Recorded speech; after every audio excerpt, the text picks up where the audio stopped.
നമസ്കാരം. ഇന്ത്യയുടെ വ്യോമജല അതിർത്തികൾ കൂടുതൽ സുരക്ഷിതമാക്കേണ്ടത് ഇപ്പോഴത്തെ ഇന്ത്യയുടെ ആവശ്യമാണ്. പാകിസ്ഥാനേക്കാൾ ഇന്ത്യക്ക് ഇപ്പോൾ ഭീഷണി ചൈനയാണ്. അതിർത്തിയിൽ സംഘർഷ പ്രദേശങ്ങളിൽ നിന്നും സേനാ പിന്മാറ്റം യാഥാർത്ഥ്യമായെങ്കിലും ചൈനയെ ഒരിക്കലും ഇന്ത്യക്കല്ല ഒരു അയൽ രാജ്യത്തിനും വിശ്വസിക്കാൻ പറ്റില്ല. അതുകൊണ്ട് തന്നെയാണ് അമേരിക്ക പോലും ചൈനയെ ഒരു കൈ അകലത്ത് നിർത്തുന്നത്.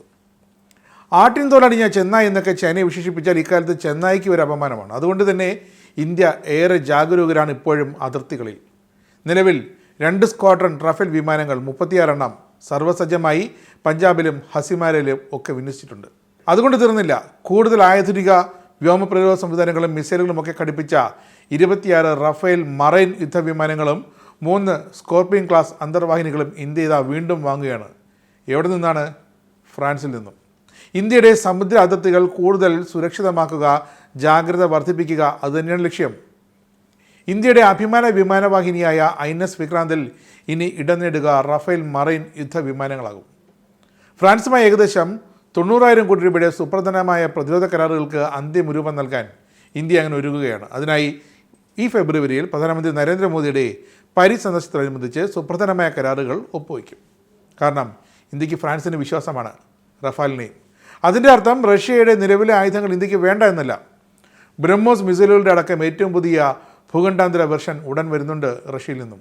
റഫാൽ മറൈൻ ജെറ്റുകളിൽ 22 സിംഗിൾ സീറ്റർ വിമാനങ്ങൾ, 4 ട്രെയിനർ വേരിയൻറ്റുകൾ ഇവയാണ് ഉൾപ്പെടുന്നത്.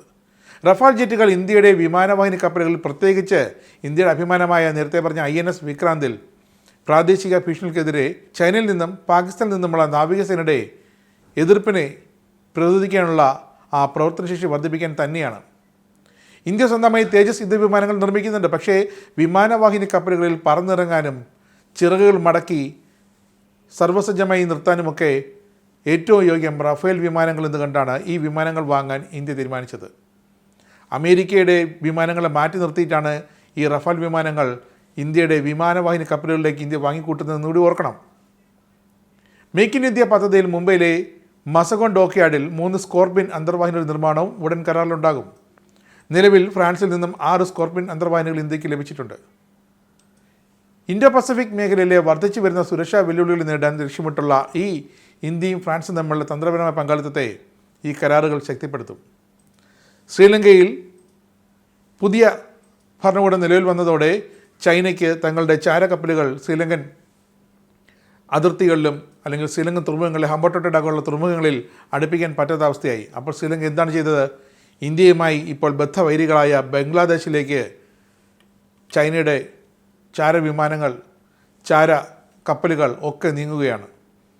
ബംഗ്ലാദേശ് കേന്ദ്രമാക്കി കരയിലും ആകാശത്തും ഇന്ത്യയെ എതിർക്കാം എന്നതാണ് ഇപ്പോൾ ചൈനയുടെ ലക്ഷ്യം. ഇന്ത്യൻ മഹാസമുദ്രത്തിലെ ഇന്ത്യയുടെ മേൽക്കോയ്മ ചൈനയ്ക്ക് പിടിച്ചെടുക്കണം. അതും ചൈനയുടെ മറ്റൊരു ലക്ഷ്യമാണ്.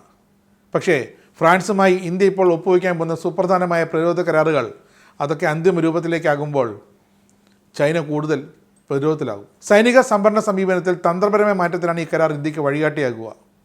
ഇന്ത്യയുടെ പ്രതിരോധശേഷി വർദ്ധിപ്പിക്കുന്നതിന് മേക്ക് ഇൻ ഇന്ത്യ തദ്ദേശീയ ഉൽപ്പാദനത്തിലും പിന്നെ ഫ്രാൻസ് അടക്കം റഷ്യ അടക്കം മറ്റ് രാജ്യങ്ങളിൽ നിന്നുള്ള അന്താരാഷ്ട്ര പങ്കാളിത്തത്തിലുമൊക്കെ ഇന്ത്യ ഇപ്പോൾ ശ്രദ്ധ കേന്ദ്രീകരിക്കുകയാണ്.